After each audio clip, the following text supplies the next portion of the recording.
Manuel, eso fue el episodio 191 del proyecto Xaxalac. ¿Qué te pareció hablar de geopolítica nuevamente? Mira, ya agradable, ya después de un rato de no haber platicado tanto ya sobre este tema, darnos cuenta de que pues estamos viviendo en un mundo convulsionado, pero como buenos seres humanos nos emproblemamos y disfrutamos salir de los problemas también hasta que estamos en crisis. Totalmente, mira, así cuando tocamos fondo es cuando decimos, hey, creo que hay que arreglar las cosas. Aquí hay que respetar la ley ahora. Sí, el derecho internacional por algo debió existir en algún momento. Por algo estaba ahí, ahora ya sé Ajá. por qué. Bueno, y en este episodio nos acompañó Walter Faguaga, pero se tuvo que retirar porque, bueno, él tiene un compromiso con sus alumnos y también nos acompañó Manuel Someta para poder hablar sobre geopolítica en este lenguaje coloquial salvadoreño que necesitamos conocer, ¿no? Entonces, creo que aquí hay muchas preguntas que se van a ir resolviendo en los próximos días con respecto a este nuevo orden mundial multipolar que estamos viendo llegar. Y pues esperemos que el orden internacional regrese a la forma correcta sin que suceda una crisis planetaria. Así es, solito no se va a arreglar. Así es. Bueno, comenzamos. Y antes de comenzar el episodio nos gustaría pedirte algo sencillo pero muy importante. Si este tema o alguno de los temas que tratamos aquí en Proyecto Xaxalaca crees que le puede interesar a alguien, por favor compártelo. Dale like a la página y síguenos en nuestras redes sociales. Eso nos ayuda muchísimo para poder continuar con este proyecto. Y si conoces a alguien que crees que debería de sentarse a conversar con nosotros, con alguna historia, una mirada diferente a un tema que valga la pena explorar, por favor escríbenos a nuestro Instagram. Bienvenidos a Proyecto Xaxalaca, este es el episodio 191 me parece. Nuevamente nos encontramos en esta sección del proyecto que es Geopolítica de Barrio. Nos acompaña Manuel Someta y Walter Faguaga. ¿Qué tal? ¿Cómo está Manuel? Pues bien, aquí ya teníamos días de no compartir, agradecerte la invitación para poder platicar de todo lo que está pasando en el mundo, que pues cada día nos sorprende más. Todo lo que decían las teorías de los libros está pero yéndose al traste. Y en mi caso, por ejemplo, como profesor de Derecho Internacional, vieras qué difícil es explicarle a los alumnos. Pues miren, la cosa es así, pero lo que están viendo no debería de ser, ¿verdad? No debería de ser. No debería de ser. Cuesta, pero aquí, Sí. pues listo para platicar. Gracias por tu invitación. Gracias Manuel. Y Walter, ¿qué tal? ¿Cómo estás tú? Por aquí mucho gusto, aquí preparado para poder conversar de este mundo tan cambiante y compulsivo, así que preparados. Ok, ya en otros episodios de Geopolítica de Barrio, la pregunta disruptiva siempre fue, ¿verdad? Sí. Donald Trump, Premio de la Paz. Y bueno, miren qué curioso, le regalaron el Premio de la Paz, así que, no sé. Como lo dijimos en este espacio, que hacía tiempo el Nobel de la Paz había dejado de ser una distinción exclusiva para quienes procuraban la paz. Totalmente. Y bueno, quizás la pregunta disruptiva en esta ocasión es, ¿qué está pasando con el derecho internacional? ¿Todavía existe? Voy yo. Sí, Dale. Mira, fíjate que en papel sí. Acuérdate que el derecho internacional tiene una característica que al mismo tiempo es su debilidad, y es que es un sistema jurídico sui generis totalmente horizontal. Acuérdate que el derecho siempre requiere de una estructura en donde hay un poder superior que te obliga a cumplir las normas. En el derecho internacional, como todo es vis a vis, por respetar la soberanía de los estados, se maneja por los acuerdos a los que voluntariamente llegan los estados. Esto ha abierto la puerta y la posibilidad para que pasen las cosas que estamos viendo, ¿verdad? De que sencillamente yo no lo quiero cumplir y nadie me puede obligar a no cumplir con esta norma de derecho internacional, y voy, invado un país y luego intento anexármelo como estado, mientras que las otras potencias te dicen al otro lado del mundo, vaya, está bien, quédate vos con tu pedazo ese que querés, pero entonces déjame que yo voy a agarrar el pedazo que yo quiero también. Sí, totalmente. ¿Qué dice usted, Entonces, Walter? el papel sí está, las normas sí están. El problema es de que no existe voluntad política para aplicarla. Sí, definitivamente, como que no hay interés del respeto. Walter, ¿qué dice usted? Lo que pasa es que digámoslo, hay una tendencia, yo creo, mundial y una disputa del poder global que va marcado por los grandes debates del Estado moderno, de cómo gobernar. Y creo que cada vez más estamos dando un giro hacia lo que es la matonería como forma de solucionar los grandes problemas del mundo. Creo que estamos en aquel plano de casi parecido a la época de las entreguerras, donde realmente fueron los ejércitos los que libraban esas batallas. Ahora, esas batallas no solamente se reducen al campo de lo militar, que es sin duda uno de los campos que se ha visto. Hoy lo que tenemos es que precisamente el derecho internacional perdió peso y no porque no fuera bueno, sino que porque está diseñado precisamente para que estas potencias que son hiperhegemónicas no tengan la posibilidad de inferencia en otros lugares. Pero lamentablemente los pactos internacionales, los consensos del mundo en muchos temas se han roto. Hay fenómenos globales que son tan complejos como la pandemia que vivimos de COVID-19. Creo que fue hasta el día de ahora para mí un fenómeno muy poco analizado de las implicaciones que tiene en temas como las soberanías, las relaciones internacionales y uno de los temas más quizás escabrosos que hay que estudiar, la promoción del pensamiento de las infocracias y las dictaduras de los algoritmos. No hay duda que el mundo actual se gobierna en buena parte por la manipulación hacia las masas y unas masas que no lograron, como decía Castel, liberarse de la opresión de la comunicación, sino que fueron más oprimidas y reprimidas, pues. Entonces yo creo que por eso hoy cuando vemos en diversas redes sociales o comentarios que la ONU no sirve para nada, que el derecho internacional no sirve, entonces vos estás defendiendo dictadores y hay es decir, se ve complicado. Hace poco veía, por ejemplo, el caso de Cuba, que hay intento por meterse a Cuba, creo que es un tema que puede abordar. Alguien decía, por ejemplo, decía Pablo Iglesias allá en España, porque primero parecía que era una apología directamente al tema de la izquierda de Cuba, pero claro, no, que no estamos defendiendo a la dictadura castense, nada de eso, no. Lo que estamos es reclamando la soberanía de un pueblo. Y ese es el problema, que el debate del mundo es cómo combatir las autocracias, los regímenes autoritarios, pero bajo las reglas del respeto al derecho. Y es donde se vuelve complicado esto, que si el derecho, en el caso del derecho internacional, no logra tener peso y formas y mecanismos para ejercerse, es donde viene la matonería. Cada quien va a querer hacer nuevamente el mundo es una selva. Y lamentablemente, si no encontramos el horizonte para llegar a nuevos consensos, va a ser difícil.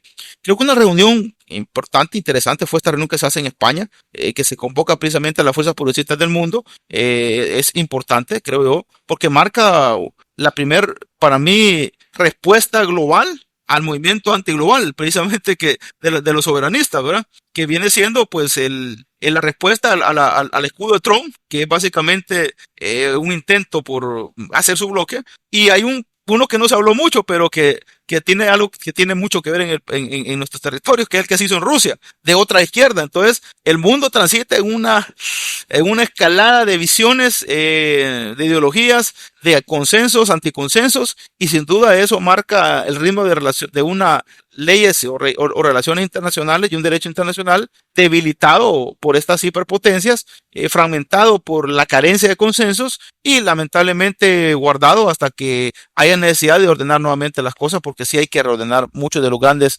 paradigmas que tienen o dilemas sobre el mundo. Es correcto.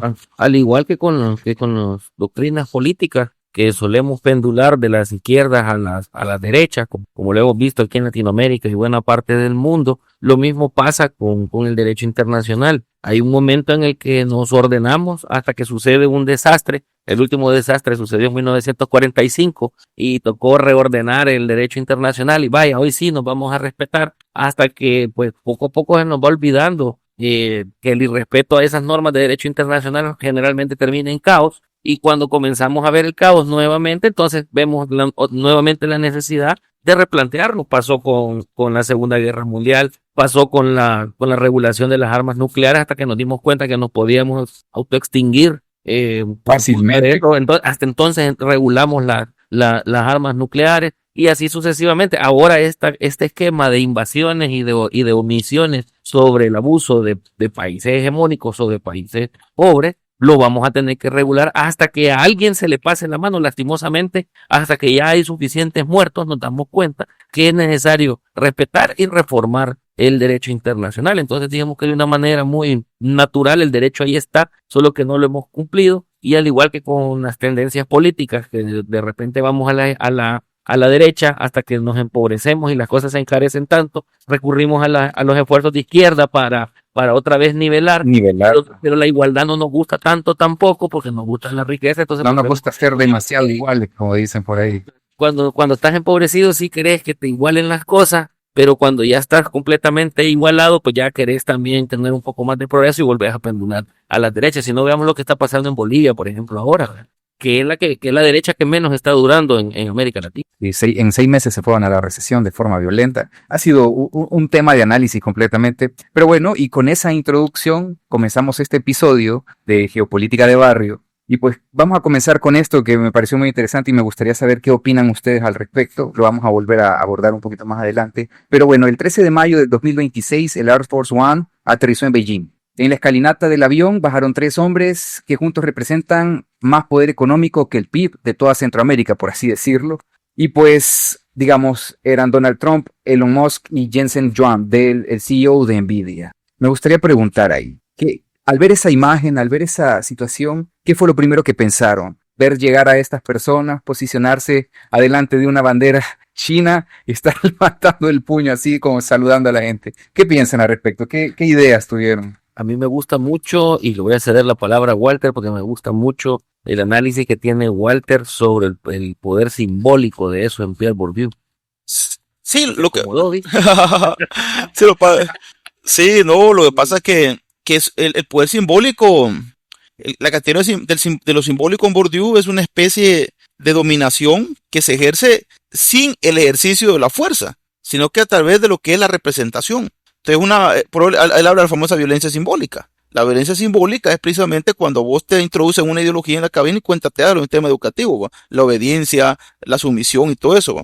Igual la visión simbólica del poder para Bourdieu es que cuando te enseñan algo y te muestran algo, te están dando a entender un conjunto de relaciones de poder. Y cuando vos ves bajar a esta gente, y si vos ves, como decís vos, ahí está concentrado el dinero del mundo en esas personas, y se reúne con un país que también genera, es decir, está hablando que te está dando un claro mensaje. Ya el mundo, quienes negocian el mundo, ya no son los países y los gobiernos elegidos democráticamente. Son las corporaciones las que se encargan de negociar el mundo. Y si algo estamos viendo a nivel global y a nivel país, los países, es que cada vez más los ciudadanos valen menos y las corporaciones valen más que nunca. Ahora hay un concepto que se ha creado y se ha teorizado que es el tecnofeudalismo, que con este tipo de imágenes y este poder simbólico te lo dan claramente, porque nosotros estamos siendo gobernados ya no por gobiernos que elegimos, que nos representan, sino que por los intereses corporativos de quienes negocian la repartición del mundo, la repartición del capital y por supuesto la dominación. ¿Para qué? Esa va a ser una pregunta importante que hacernos. ¿Para qué nos van a domesticar? ¿Para qué nos van a conducir? ¿A dónde nos van a llevar? Porque aunque parezca que el mundo va hacia un caos, porque hoy por lo menos está comprando unos pancitos aquí afuera y me decía una señora así, ¿verdad? Muy amablemente en su humildad, como no aguanta el calor, me decía, y aquí este mundo es donde va a pararme, aquí la venida de Cristo va a ser la que nos va a salvarme. Así me dijo la señora en su humildad, porque parece un escenario apocalíptico hacia donde el mundo va. Si vemos calor cada vez más intenso, economía más fragmentada, enfermedades a cada rato, viene el niño, la niña, pandemia, guerras, y parece que está leyendo disculpame, la Biblia, pues. Pero en el mundo, hay que decirlo, hay corporaciones, hay entidades que nos la están pasando como todos los ciudadanos del mundo. Hay corporaciones que están allá en Mónaco, por ejemplo, que están allá en Abu Dhabi, que están en Nueva York, que están en los lugares donde los pobres no llegan. Por ejemplo, en nuestro país por lo menos hay una democracia estética que todavía llega a algunos lugares bonitos que están haciendo. Pero lo que está planteándote es realmente una reconfiguración del mundo, un replanteamiento de las relaciones de poder y ante todo, bueno, un escenario nuevo. Hoy ya llegó Vladimir Putin, vamos a hablar de eso. Pero China, por supuesto, siendo el aspirante, ya no un aspirante, sino que ya siendo una potencia que en términos de PIB ya estás así, ¿verdad?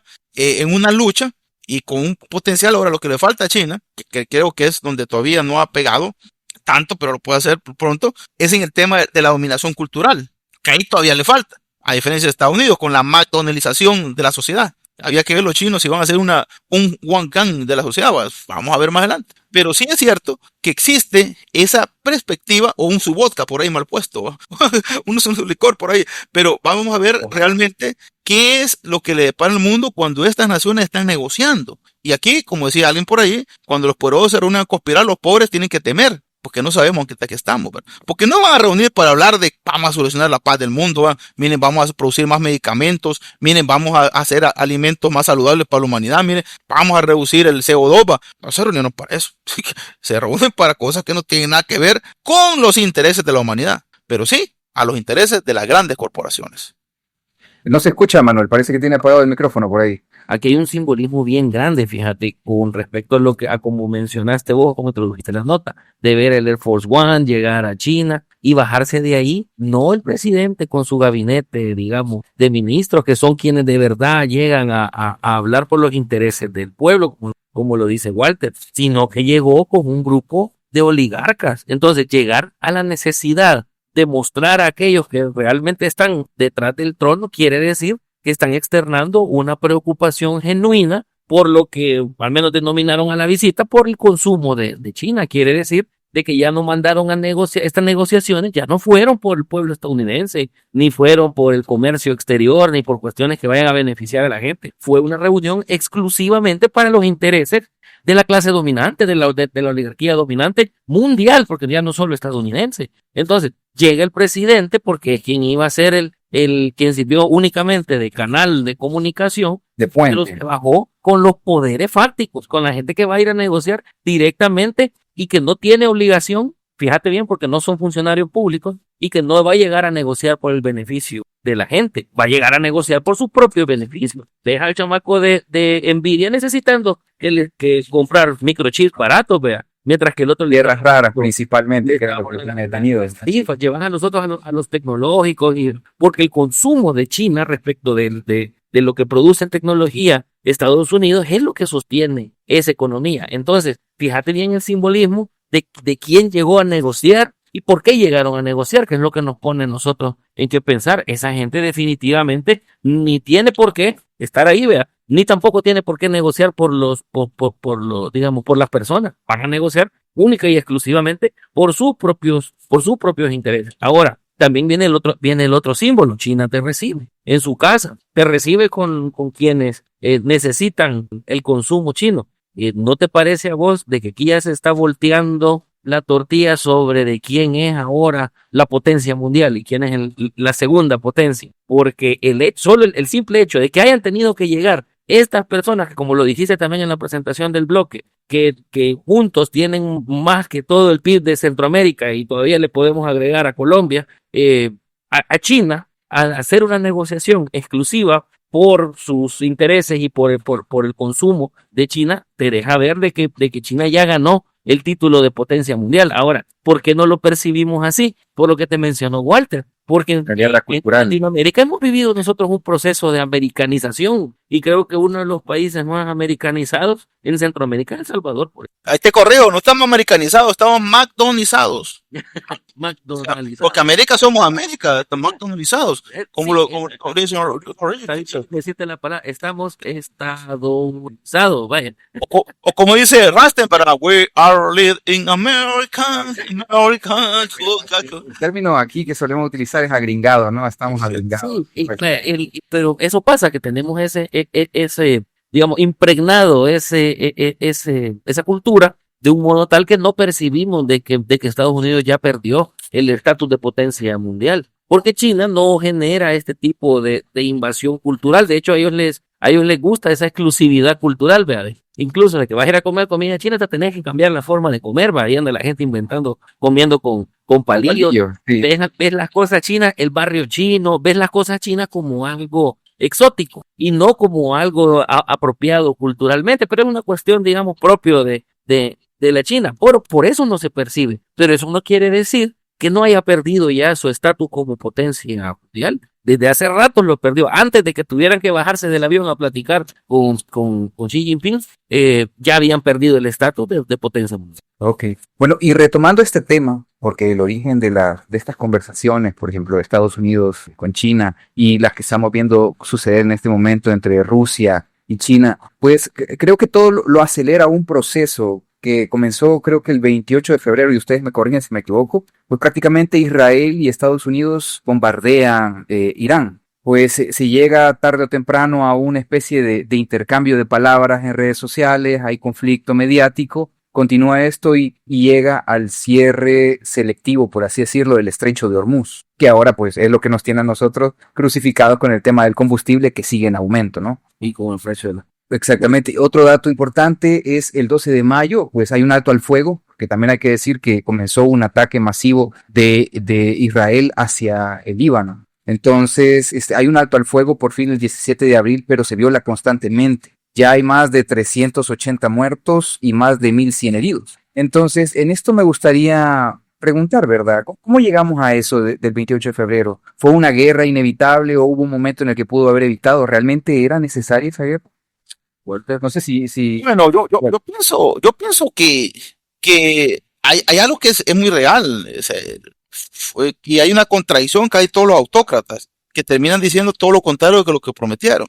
Creo que el sentido de las autocracias populistas, porque son autocracias populistas, va encaminado hacia eso. Fíjate que Donald Trump de algo se jactaba y era de ser presidente de la paz. De hecho, peleó por su premio Nobel de la Paz y no le lo dieron y terminó en la señora aquella, llegó a dárselo como una ofrenda, ¿verdad? Van hasta donde llega y hasta decir que Simón Bolívar había hecho un gesto similar. Cosas que pasan en este mundo tan chiquito. Pero una de lo que se había jactado Trump era precisamente en su momento de decir que su gobierno que Estados Unidos no se iba a meter en más guerras de ellos. Sí, porque que Europa se defendiera sola, que Zelensky se defendiera solo, que todos se defendieran solos, que cada quien que no iba a ser policía del mundo. Eso era parte de lo que escuchábamos nosotros antes, pero aquí viene el punto, y aquí viene la esencia de las cosas.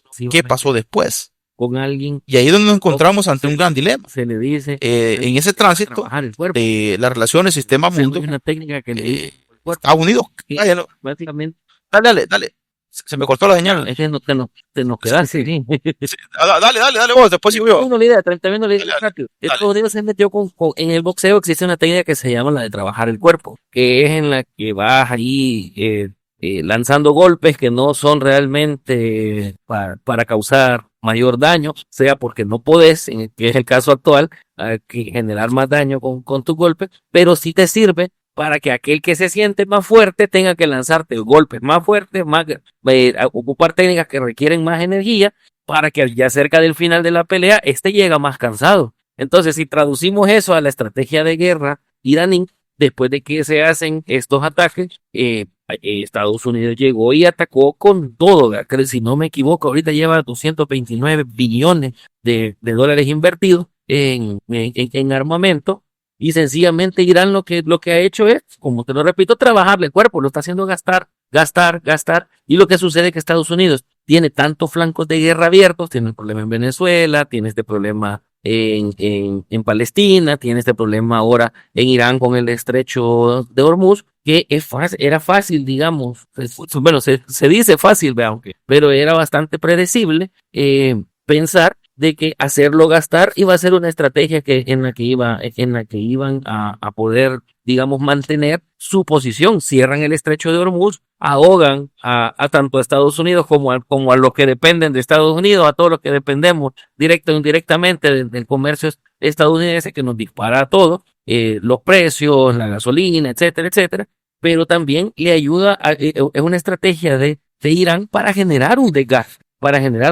Esta necesidad de ir a China a pedir cacao, no creas que se derivó de la solvencia que tiene. Si hubieran tenido solvencia, no hubieran seguido poniéndole las tarifas que le estaban poniendo, los aranceles elevados que le estaban poniendo. Hasta el 100% me parece que habían llegado. Entonces, uno de los efectos indirectos, porque aquí no hay que verlo separado, uno de los efectos indirectos de ese semejante gasto que está teniendo en la guerra de Irán ha sido justamente ese. Están apretados con China, porque China sencillamente, pues si me vas a poner un montón de trabas para exportar mis cosas, entonces ya no te las vendo y ya no consumo tampoco de lo tuyo y mejor sigo consumiendo aquí con los locales. Entonces, imagínate, baja de flujo de dinero y un gasto excesivo en Irán es la receta perfecta para quedarte sin pisto. Entonces, esto justamente está relacionado, lo que me acabas de mencionar, con lo que está pasando en el estrecho de Hormuz, que Irán justamente al prolongarle la guerra a Estados Unidos, lo que está haciendo es que siga gastando, y Estados Unidos,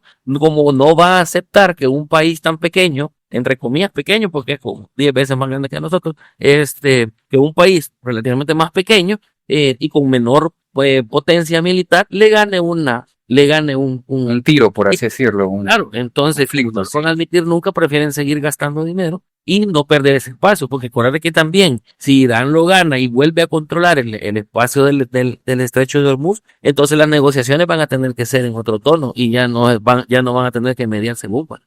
Qué complejo. Esto es conocido también como guerra asimétrica, ¿no? El tamaño diferente que tienen digamos que los contrincantes y la inversión económica que tienen, también determina el ritmo de la inversión por cada uno, ¿no? Sí, Entonces, como tú decías, no es lo mismo lo que sucedía, por ejemplo, con el domo de acero que tenía Israel, que no era lo mismo un misil de un gran precio que seguía a otros misiles, a un misil que no era controlado y que solo era apuntado prácticamente de una décima parte del precio, ¿no? un balístico costaba 1.500, ese sí pasaba por el domo, o un dron de $20 que cargaba una granada amarrada, ¿va?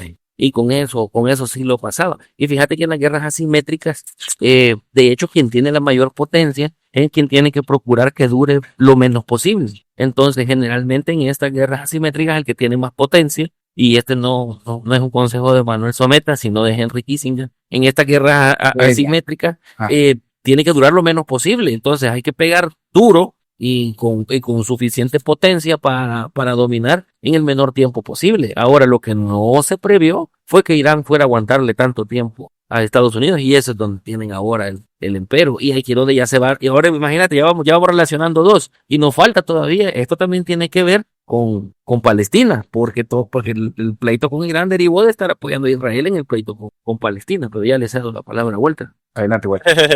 No, bueno, lo que pasa es que aquí hay que ser claro en una cuestión que lo que le decía yo.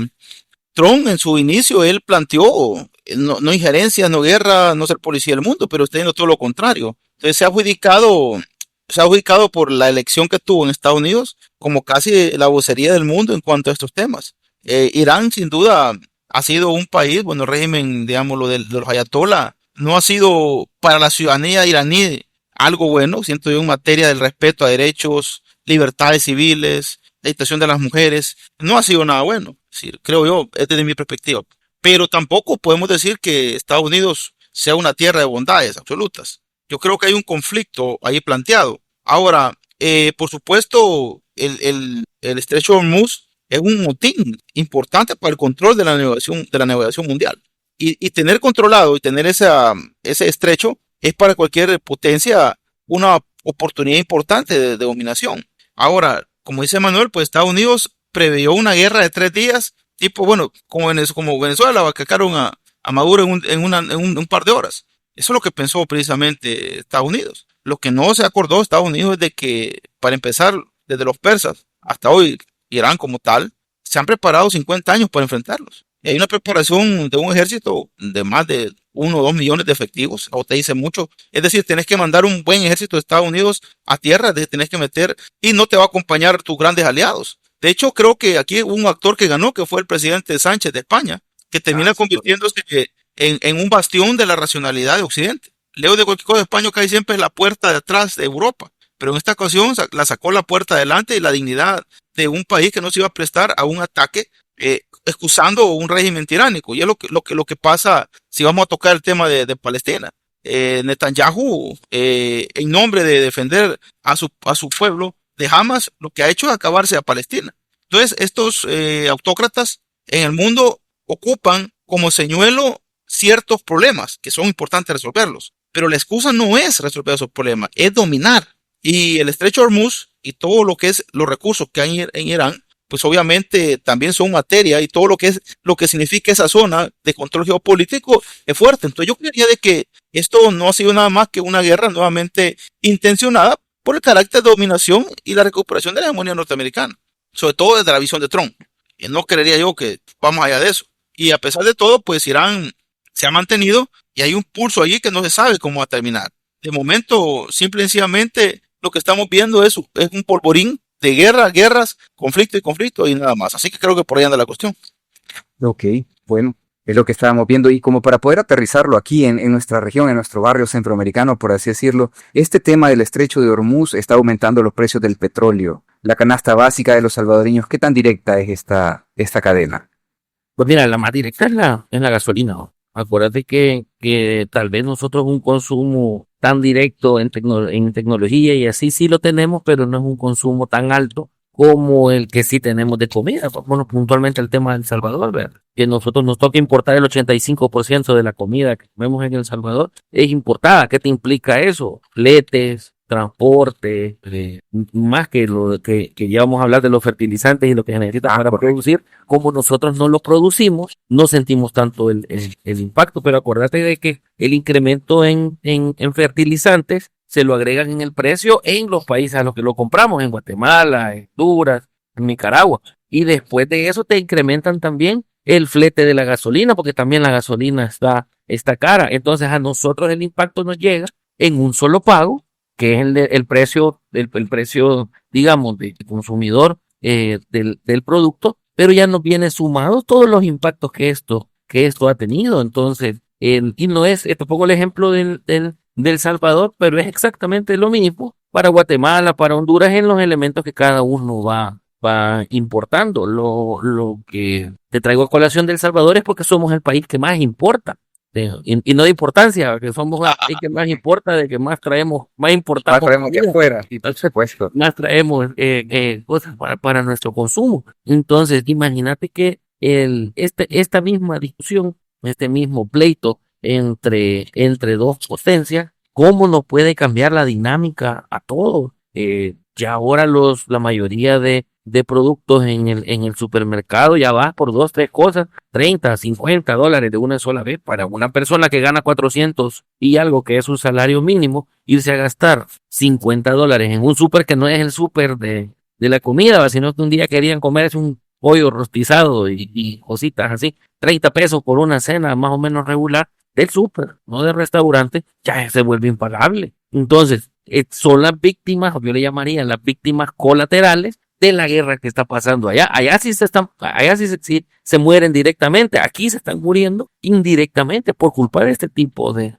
decisiones, y es bien importante para toda la audiencia que estemos conscientes de que no estamos exentos de los efectos de lo que está sucediendo en el Medio Oriente, de lo que está sucediendo en Ucrania, por ejemplo, de la potencial invasión de China a Taiwán, y que como que cada potencia ha puesto el ojo en el pedazo que se quiere anexar, y como lo único que pueden prevenir esto son ellos entre ellos, vea, ahora que se ponen de acuerdo y se hacen los del ojo pacho, este tipo de conflictos nos acarrea a nosotros también un impacto que necesariamente nos obliga a buscar otra forma de poder aliviarlo, porque realmente no tenemos muchas maneras de evitarlo. Una de las formas de pensar en cómo, digamos, podemos enfrentar el impacto de esto es que comencemos a pensar en nuestra propia producción, ¿verdad? La soberanía alimentaria. Te jala los pelos cuando hablamos del concepto de soberanía alimentaria o de autonomía alimentaria. Automáticamente tendrían a decir que eso es zurdo, que eso es allí, que eso es rojo, pero sencillamente significa de que tenés que dejar de estar pidiendo comida a domicilio, digamos, y tenés que comenzar a cocinar en la casa, a producir y a cocinar en la casa. Eso es lo que más o menos significa, y es una forma de paliar porque no estamos exentos de los conflictos que están sucediendo a nivel internacional. Ok. Walter, ¿vas a agregar algo? Sí, yo creería de que el tema, muchos hablan de que no debería afectarlo por el tema de que no se compra directamente allá, ¿verdad? Pero la cadena de suministro siempre aumentan y el mercado es especulativo, netamente. Entonces yo pensaría de que en términos generales el tema de Irán, por supuesto, afectado. Pues, no, como están los precios de la gasolina, que digamos que no la compramos ahí, va. Pero lo que pasa es que cuando se baja la demanda en otro, es decir, aumenta la oferta en otro lado y la demanda está coactada, pues vamos a tener siempre que recurrir a lo que es este tipo de cuestiones, pues, porque recordemos que el mercado especulativo, la escasez es un factor importante del negocio. Así que yo creo que es algo que sopesamos, con lo cual se tiene que librar, y de una u otra manera lo hay que hacer. Así que ahí veo la situación completamente. Ok. Bueno, miren que es un tema complejo realmente el tema de la soberanía alimentaria para un país como el nuestro, donde no hay ni siquiera un proyecto de zonificaciones para el tema agrario y el tema de la construcción. Hoy estamos viendo florecer construcciones por todos lados, y es una de las cosas que personalmente a mí más me preocupa, porque si nos ponemos a ver ahorita, el clima en diferentes partes del Salvador está increíblemente caliente y no se soporta para nada. Pero bueno, cambiando un poco el tema, siempre relacionado a estas dinámicas económicas que estamos viendo florecer a partir de estas reuniones que están pasando, tenemos este tema de los chips de Nvidia, que ya es algo que de acuerdo a estas reuniones que han habido, pues ya se puede vender. Nvidia tiene luz verde para poder vender estos chips de última generación, que son los H200, a China. Entonces, esto ya abre un digamos que, o desenllaba, por así decirlo, una traba que estaba sucediendo desde hace un par de años. Me gustaría preguntar, ¿cómo lo ven ustedes? Porque esto de que se van a poder vender los chips de inteligencia artificial más avanzados en China, ¿es cooperación tecnológica o es el inicio de una carrera armamentística digital? ¿Cómo lo ven ustedes?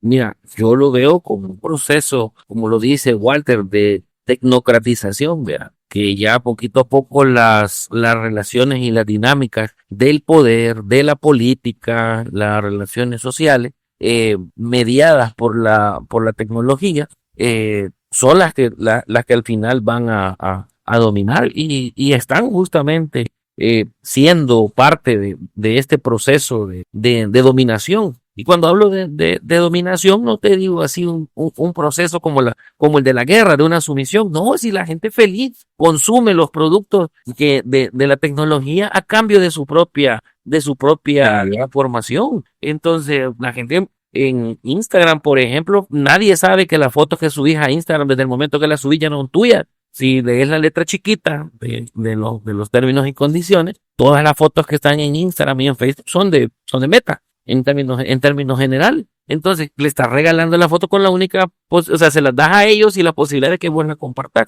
Eso es lo que te da. ¿Qué implica entonces esto? De este proceso de tecnocratización se deriva una nueva dinámica que la que yo le denomino el determinismo tecnológico, que es, si ya te haces dependiente del consumo de la tecnología y de la inteligencia artificial al punto que ya no vas a poder laborar, no vas a poder ejecutar tus actividades diarias si no pasas por un factor de tecnología. Tu opinión se ve mediada también por la opinión pública también, por tu consumo, por tus algoritmos y tu reel de tu Redes sociales.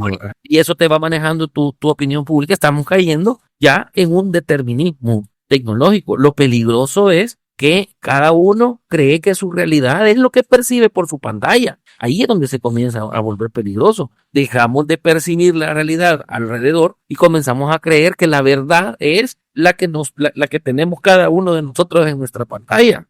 Y el problema es que lo que nosotros vemos en nuestra pantalla ya está diseñado para darnos aquellos golpes de dopamina a cada rato. Son como burbujas sociales en las que solo vemos, o cámaras de retroalimentación, correcto. Está diseñado para mostrarte lo que es de tu interés. Por lo tanto, vos decir, le llamas burbuja, te ensimisma y te hace creer que la realidad gira en torno a lo que vos estás viendo en la pantalla. Te voy a poner un ejemplo que esto lo vemos bastante en la calle cuando estamos encuestados. Toda la gente que le va a un determinado partido político, como sigue las páginas a favor y le sale la publicidad a favor, si le preguntas a esta persona, el partido va bien, va excelentísimo, porque lo que consume y lo que le repite su algoritmo, su pantallita, es lo mismo, le refuerza lo que ya está, mientras que el que está en contra, como consume otro tipo de cuestiones, pues cree que estamos súper mal y que todo esto se ha caído. Ahora, el problema es cuando hay empresas como Nvidia, como Meta y estas otras,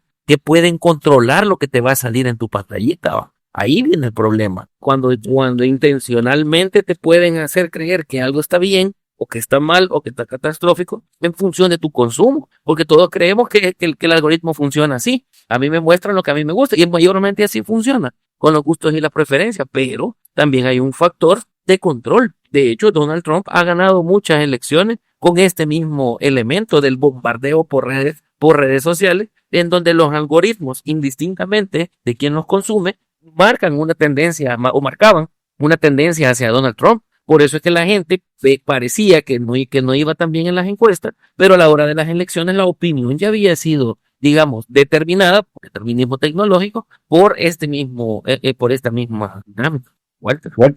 Bueno, yo creo que estas visiones de mundo ahora planteadas en términos acabo de leer ahorita, está leyendo un tweet donde Elon Musk dice que la inteligencia digital en 5 años superará cualquier inteligencia humana y que la inteligencia artificial va a superar en 5 años lo que nosotros podamos producir, ¿va? Eso nos tiene que llevar a pensar realmente al mundo que estamos construyendo, al mundo que estamos teniendo con estos gigantes tecnológicos corporativos que nadie los gobierna, pues. Ellos simplemente, bueno, aquí en nuestro país pues no tenemos una sede de Google, pues, que está trabajando con los datos de nosotros para crear un sistema de salud para inteligencia artificial sin el consentimiento expreso de la gente, pues. simplemente como conejillos de India. Y todas las gigantes tecnológicas están utilizando ese mecanismo de sumisión para entrenar y domesticar a la humanidad para fines, como les digo, había que preguntarnos qué fines, qué va a pasar, ¿va? ¿Qué se está pensando en este mundo? Y lugares como la famosa cumbre de Davos, por ejemplo, el Foro Económico Mundial, entre otros, y las que no conocemos, porque ya son las reuniones que más o menos son públicas, y no es que estamos hablando de teorías conspirativas, estamos hablando de realidades que son incómodas, en las cuales los ciudadanos del mundo, porque este es un foro de geopolítica, debemos preocuparnos, pues, preocuparnos realmente si la tecnología y NIBI y todo este tipo de empresas realmente están buscando un beneficio para la humanidad. Aquí en el país, por ejemplo, han traído esos procesadores para minar Bitcoin, por ejemplo. Y eso nadie sabe, nadie supo para qué va a ser o cómo lo van a utilizar. ¿Cuánto está gastando energía? La energía geotérmica, hasta donde sabes, ahí se está utilizando eso. Pero sin ningún control. No sabemos cuál es el fin. Y si el fin es simplemente, en este caso, bueno, minar Bitcoin y convertirse en los amigos señores del Bitcoin, ¿cuánto le va a costar a El Salvador? ¿Va? Y eso que le cuesta a El Salvador, ¿cuánto realmente El Salvador va a ganar? Si nos preguntamos en el mundo, las gigantes tecnológicas que están convirtiéndose en las maquinarias de propaganda de las grandes corporaciones, los grandes emporios, ¿cuánto el ciudadano esté ganando a pie? Realmente estamos ante un mundo que cada vez más el ciudadano está siendo desatendido, pues, donde cada vez más la violencia simbólica ejercida por estos grupos es más fuerte. Está viendo, imagínate, comparando hace poco y viendo un poquito ahí comparaciones, cómo es este imperio de la tecnología y la comunicación digital, que hay personas que tienen que gastarse una vida por sacar una carrera y tener un trabajo más o menos decente. Y alguien por una payasada puede hacerse millonario. Fácilmente alguien hace cualquier locura, ¿verdad? Es decir, de cualquier cosa que haga, se puede hacer millonario o resolver su vida fácilmente. Mientras aquel que es honrado, aquel que trabaja, aquella que se desvela, que busca un mejorar. Por ejemplo, un médico puede terminar su carrera en 10, 15 años, pero una inteligencia artificial va a programar una cita y fácilmente se desplaza a esa persona, ¿verdad? Entonces, todo eso, esas reflexiones del mundo deben preocuparnos. Preocuparnos porque si la tecnología nos termina gobernando y no los individuos, vamos a tener una tiranía de las tecnologías. Pero detrás de toda esa tiranía no va a estar una inteligencia artificial, no va a estar una Skynet, por ejemplo. Van a estar seres humanos que manipulan las tecnologías en función de contra otros seres humanos. Pero me recuerda siempre aquella película, la famosa Resident Evil, ¿no? Que al final de cuentas los zombies no los querían para hacer un virus, no los que querían, o hacer una programación, los querían como esclavos, como manipulables y como instrumentos para sus intereses corporativos.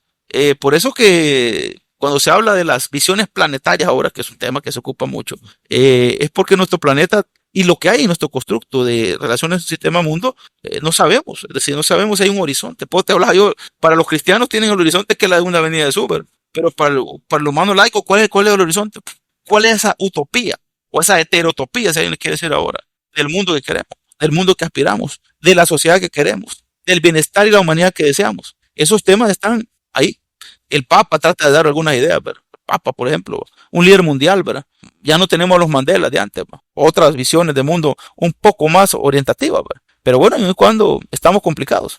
Totalmente. Y eso te da la respuesta del principio de por qué este señor de Nvidia se baja con Donald Trump en China a ver que le compren sus chips, porque es lo que justamente están buscando, pueden tener este alcance, y no solo alcance económico, sino que tecnológico, para poder doblar, digamos, o para poder llevar a este punto la opinión pública y lo que el determinismo tecnológico tiene. Bueno, y saltando sobre otro tema que está bien relacionado con esto y vinculado con El Salvador, ¿verdad? El Salvador tiene el dólar desde hace años. Tenemos el TLC firmado ahí como por el 2000, 2004, me parece, con Estados Unidos. Compramos tecnologías y productos chinos también. Entonces, ¿cómo navegamos esta contradicción sin una política exterior propia? ¿Cómo funciona esto? ¿Cómo es que nosotros podemos estar ligados y vinculados tan fuertemente con Estados Unidos y al mismo tiempo tener esta dinámica con China? Vuelta. Así va. Walter, cuídese, un gusto. Dale. Adelante, Manuel. Vaya, mira, pasa esto de que China, pues desde hace rato ha venido, después del gobierno del FMLN, había venido queriendo desplazar a Taiwán en esta región. La influencia que ya venía generando en Panamá, y que ha venido, digamos, subiendo al norte por Costa Rica, por Nicaragua, pues finalmente llegó a El Salvador. Recordemos de que el principal activo que tiene China para insertarse así en los países es eminentemente económico. Te produce todo lo mismo que te puede producir cualquiera, pero más barato. Y ya poquito a poco hemos ido dejando de lado aquel esquema de la calidad, ¿vea? Recordemos de que también en Asia el tema de la calidad, como no tiene una definición conceptual puntual, este es un tema de ingeniero, ¿va? De Ajá. qué es calidad, ¿va? Y que prácticamente es lo que vos querrás. Por eso es que en Japón ves Poner los casas, estándares, correcto. ajá, por eso es que vos ves en Japón casas con paredes de papel, ¿va? Que para los estándares occidentales no es, digamos, el material de mayor calidad para estar haciendo Vivienda. paredes, vea, pero para ellos es un arte el de poder conservarlo así. Entonces, no, fuera de los términos de la calidad, China tiene ese potencial de producirte todo con igual o inferior calidad, pero con un mejor precio. Entonces, El Salvador, que es un país eminentemente consumista, obviamente, y te vienen a vender las cosas más baratas, más la intención que te decía de desplazar a Taiwán, no está lejos de darte cuenta de que cuando se hace la transición también del FMLN para el gobierno actual, comienzan también las relaciones ya más cercanas con China. Sí, recuerdo que se rompieron los vínculos con Taiwán en aquella ocasión, producto también de aquellos, el escándalo de los 10 millones en saquitos de Saquit, que ya Don venía Paco. con un montón de cosas de esas. Entonces, China ya venía esperando la oportunidad. ¿Qué es lo que hace entonces también China? Ha comprado parte de las deudas que teníamos con Estados Unidos, como el préstamo para el Claudia Lars, ¿cómo se llamaba? El no sé qué dos. Plan. Fomilenio, no, el Fomilenio 2 es ¿cómo se llama? Fomilenio, sí, del plan del Fomilenio 2 que fue China que esto hay que decirlo porque así es, aunque no le gusta admitirlo mucho.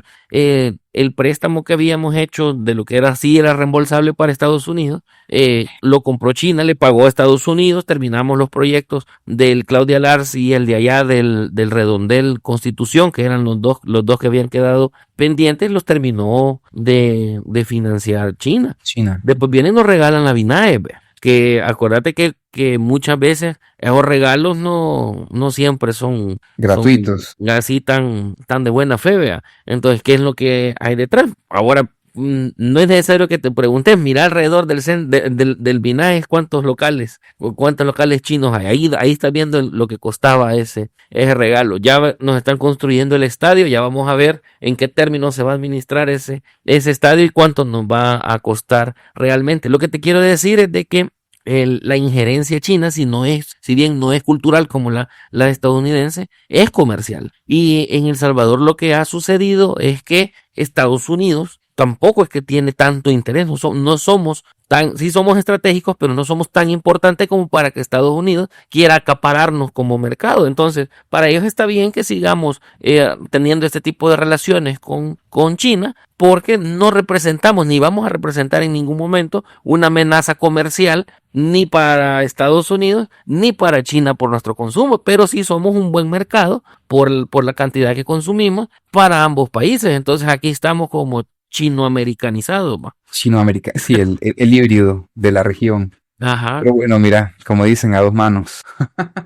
Ahora, sobre otro tema, Manuel, que realmente me parece importante, porque también dentro de estas conversaciones que va a tener Putin con Xi Jinping, me gustaría preguntarte este tema de Rusia con Ucrania, porque sabemos que por un lado está el enemigo de la OTAN por excelencia, que ha sido Rusia, y por el otro lado está la Unión, bueno, la OTAN apoyando a Ucrania, pues esto ya se ha comprobado. Quizás me gustaría preguntarte, Trump dice que el fin de esta guerra está cerca. Zelensky dice que Rusia no va a parar. ¿Quién tiene razón? ¿Qué estamos viendo? Todos tienen razón.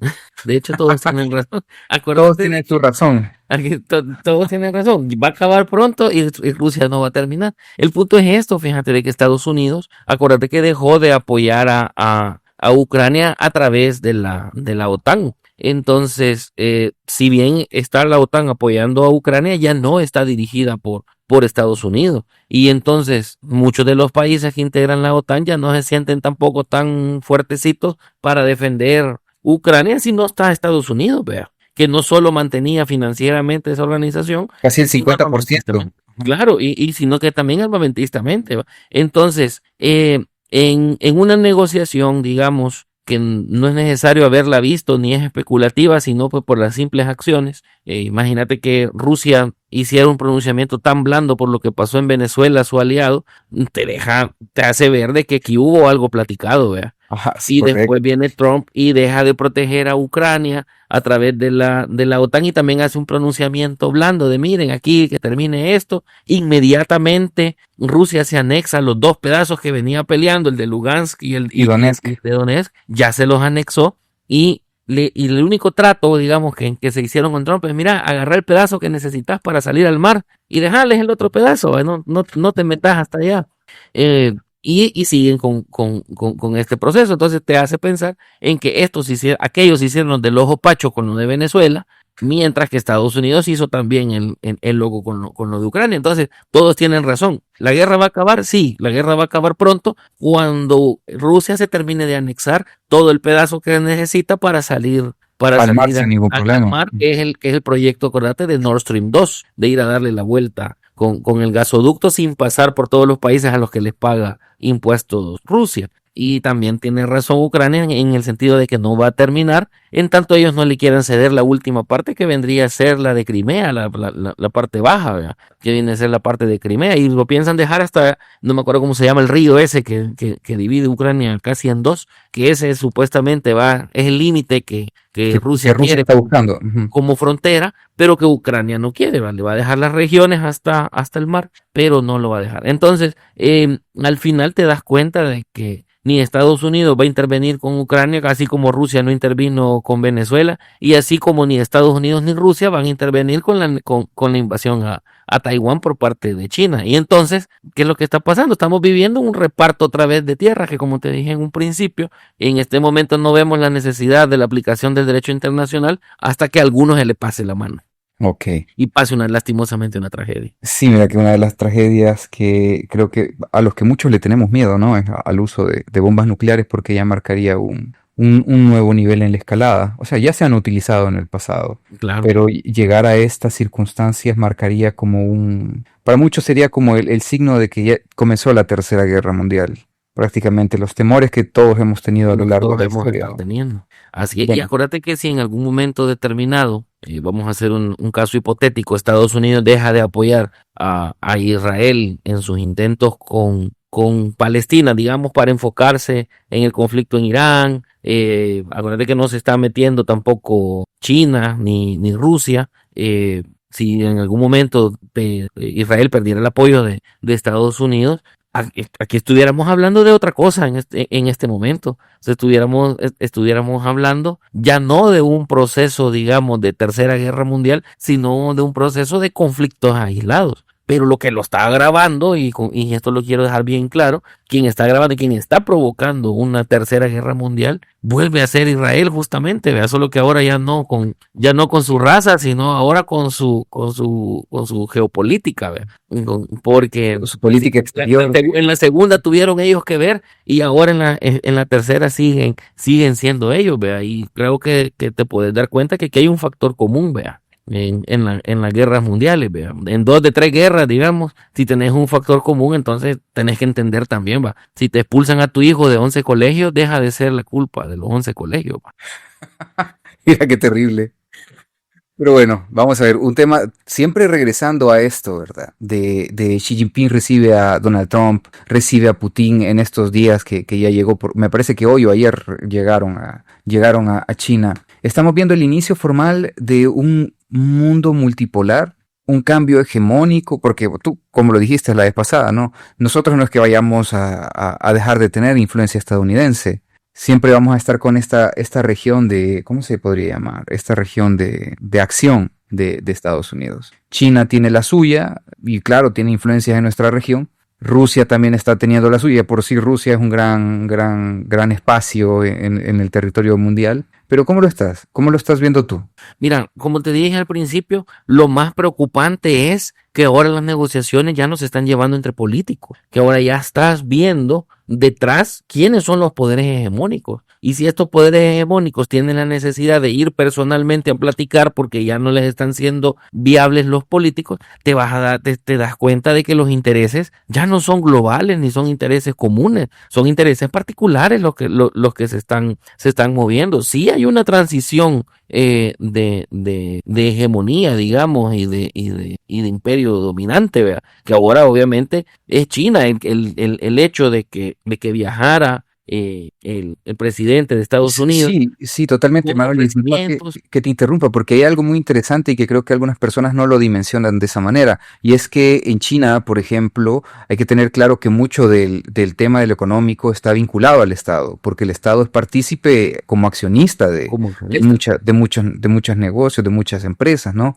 Entonces, que estos CEOs de empresas norteamericanas lleguen a reunirse con Xi Jinping plantea esa vinculación económica directamente con la ala del Estado que habla de negocios, ¿no? y que te deja ver entonces que sí ha funcionado el modelo chino. Ha sido lento, pero ha sido efectivo. Que ahí dicen, no, pero es que si China tiene empresas es capitalista. No, ellos tienen su propio modelo económico, que lo distribuyen. Lo que le ha permitido es ser potencia, es justamente la distribución económica. Si tenés más gente con capacidad de producir, te va a pasar lo que estás viendo. Tenés un montón de empresas. Mira cuántas empresas productoras de carros chinos, por ejemplo. Cuántas Sí, empresas acá. como tenés un montón de gente con capacidad de producir, tenés más acceso a mercados, un concepto completamente diferente al del monopolio americano, ¿verdad? Que solo va a ser uno, dos, tres, o los que bajaron del avión, los que te manejan la economía estadounidense. Entonces, estás viendo dos cosas, una transición de quién es la potencia y quién está dejando de ser la potencia, y al mismo tiempo un descubrimiento, o se están quitando la máscara, de quiénes son los que realmente están manejando los hilos del poder y para quién son esos intereses, porque lo que te digan, para mí es preocupante que no hayan sido funcionarios, porque esa gente ni tiene la obligación, ni tienen ellos tampoco el interés de ir a negociar por el bien común. Ellos lo que quieren es vender para ellos y para sus empresas. Ok, bueno, mira, y quizás con esta pregunta ya, bueno, con esta sección vamos a ir terminando, ¿verdad? Vamos a ver, ¿qué es lo que más le desespera como El Salvador o más bien, qué es lo que nos podría desesperar a nosotros como región en lo que se refiere a geopolítica? ¿Qué es lo que nos apremia a nosotros? Mira, a nosotros lo que nos tiene bien complicados es el precio de los Del combustibles. petróleo. Sí, Y también nosotros somos tan frágiles que no aguantamos una subida de $1.50. Hasta ahí, para que tengas idea, o sea, toda nuestra economía depende de una diferencia de $1.50. Todavía no hemos llegado. Para nosotros, mentalmente, especialmente para los salvadoreños, mentalmente, nunca hemos visto un galón pasar de $5 y ha sido como un símbolo tácito en este país que no sí, hay crisis si no llega a $5. Puede llegar a 4.98, pero si no vale $5, nosotros no lo percibimos como crisis, lo percibimos caro, pero no como crisis. pero mira, en otros países, por ejemplo, en Vietnam me parece que pusieron ciertos días así como asueto, o días de teletrabajo incluso, restricciones de movilidad, cosas que no estamos haciendo nosotros aquí. Esto impacta directamente a nuestro bolsillo, ¿no? Y a eso voy, como nosotros no hemos superado nunca el 1.50 de incremento en nuestro galón, que nos haría pasar justamente de $5, no lo percibimos como una emergencia. Entonces la gente sí percibe más caro, porque así de frágiles somos, sí percibe más caro, pero no tomamos acciones para enfrentar esta misma crisis, porque no lo consideramos todavía como una crisis, porque ha sido una forma, digamos, bastante psicológica de mantenernos tranquilos, vea, pero no es una cuestión que se deba ver de menos. No tenemos ningún plan de teletrabajo, de vehículos escalonados, de premiar el compartir vehículos como los POLs. No tenemos ningún mecanismo, no tenemos ningún incentivo al uso de transporte público, y mucho menos de que sea un poco más cómodo o más moderno. No lo estamos afrontando de ningún modo, y eso es preocupante porque el impacto es directo. Los productos de los fertilizantes, los derivados del trigo y todo esto que se produce y que es afectado por la guerra en Ucrania, y que se encarece todavía más porque tienen Por que el pasar estrecho por de el estrecho Hormuz. de Hormuz. Y luego lo de la gasolina, nosotros no lo vemos acá, uno, porque no producimos tanta comida. Entonces a nosotros nos viene en un solo recibo, para ponerle nombre. A nosotros el incremento nos viene en un solo recibo, que es el del producto final, porque no lo vemos en la gasolina y no lo vemos en la producción. Nosotros lo pagamos única y exclusivamente en el flete. En el flete, en cómo llega. Y bueno, por el otro lado, Manuel, ¿hay alguna esperanza? Mira, siempre la hay. Ve. Yo creo que el día que perdamos la esperanza, mejor dejamos incluso de estar opinando. Ah, sí, No, sí, sí, siempre la hay. Mira, acuérdate que los seres humanos, por naturaleza, nos metemos en estos momentos de crisis y no es hasta que tocamos fondo, hasta que nos reorganizamos. Lo malo es que tenemos que esperar a tocar fondo. Como te decía al principio, esta guerra vamos a entender el respeto al derecho internacional hasta que a alguien se le pase la mano, hasta que se genere un desastre que nos obligue a respetar nuevamente las normas. Todo se nos va a encarecer al punto de no pagar y hasta ahí vamos a tomar medidas que van a volver a regular el mercado, porque si dejar de consumir sencillamente se tiene se tiene que hacer más barato todo. Aquí es tan simple la mecánica esa de John Stuart Mill, vea, de consumo y de demanda y de oferta, que sencillamente dejar de demandar te tiene que bajar el precio. El problema es que como latinoamericanos principalmente no solemos ser tan solidarios como para decir, mira, yo ahorita una pupusa, mi sueño sería que te dijera, mira, yo una pupusa que pase de $1, yo ya no la pago, y que todos los salvadoreños nos pusiéramos de acuerdo en eso, ¿verdad? Que la pupusa no puede pasar de $1. Aquí, mira, el problema es el que puede, puede. Así es la frase. Y aquí, pues sí, que te vas a estas pupuserías con nombre fancy a comer pupusas de 1.50, la más barata para arriba. Entonces, ¿qué es lo que te pasa? Ya todos sabemos que el costo de producción de una pupusa está muy por debajo de eso. Entonces, hay esperanza en el sentido de que algún día nos podamos poner de acuerdo y darnos cuenta que si vivimos en un sistema de libre mercado, entonces el mercado también lo controlamos nosotros. El mercado es mentira que se controla solo. El mercado se controla con nuestro nuestra observación, con nuestro en el correcto. Cabal. Y como somos los consumidores, somos los que vamos a controlarlo. Y eso puede incluso cambiar en un momento determinado la dinámica. Ahora, que esté fácil o difícil que nos pongamos de acuerdo, es que hasta que te toque a vos el interés, te vas a dar cuenta, y a todos los salvadoreños hasta que nos toque y nos demos cuenta que es lo mismo que nos pasa a todos. Así es. Yo voy a comenzar un día con el movimiento de que las pupusas no debe costar más de $1. Me sumo, yo me sumo a eso. Sencillamente decirle a toda la gente, no pague más de $1 por una pupusa. 90 centavos. No es patriota. No es patriota. Sí, ¿cómo vas a creer que siendo salvadoreño no puedes comprarte la comida nacional? Imagínate. Terrible, mira, y quizás para allá vamos, mira. Ajá. Entonces, hasta que nos apriete, vamos a tener que hacerlo. Podemos comenzar. Y el mismo ejemplo de la pupusa, podemos ya no hablar de pupusas ni de economía, es lo que tenemos que hacer también para cambiar la situación del país y para que cambie la situación internacional también. Correcto. Bueno, Manuel, con eso vamos terminando este episodio. La verdad es que es un gusto tenerte por aquí. Y bueno, a Walter también, que se tuvo que retirar porque tenía que dar clases. Pero la verdad es que ha sido un gusto y poder hablar de esto, porque sí o sí es algo que da miedo, ¿no? Te genera incertidumbre y creo que irlo hablando por lo menos te da un vistazo de dónde prepararte, ¿no? Y para dónde tenemos que correr. Pero siempre, no perdamos la esperanza. Siempre los seres humanos tenemos esa habilidad de problemarnos y de salir de los problemas también. Sí, gracias por la invitación. Qué gusto en problemarnos. Bueno, Manuel, un gusto. Un gusto.